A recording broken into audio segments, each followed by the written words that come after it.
UK drug pricing is changing like it is in the rest of the world. Affordability is becoming a big issue, so healthcare systems need to work out what they want to buy.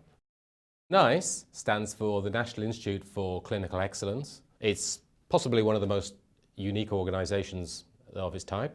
NICE is a regulatory fourth hurdle for the UK market.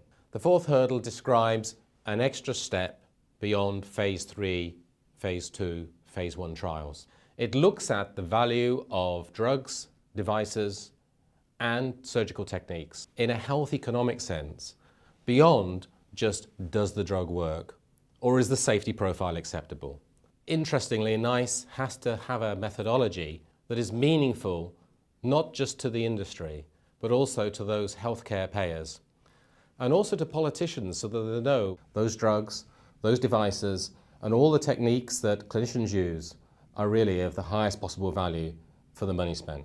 So the question is NICE applicable to the rest of the world, and in particular the US?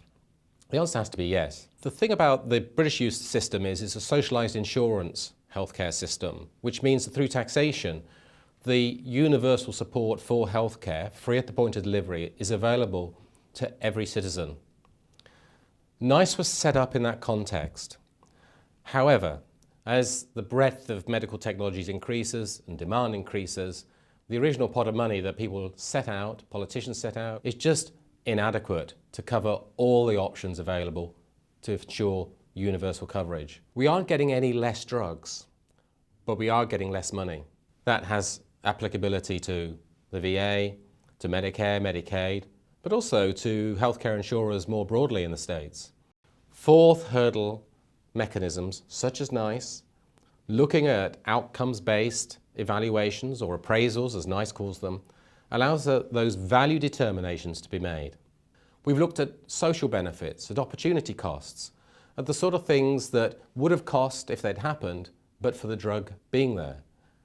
So it's not just all about, do I feel better at the end of it, or do I feel more better than I would on another drug? It actually means, do I go back into hospitals frequently? Am I going to have the same quality of life? Am I going to be able to go back to work? All these things are factored into the equation. So you could have a high price point, but if the value is great, maybe it's worth paying that premium over and above, say, a cheaper drug. This is what HTA and the NICE lesson to the world, I think, can be.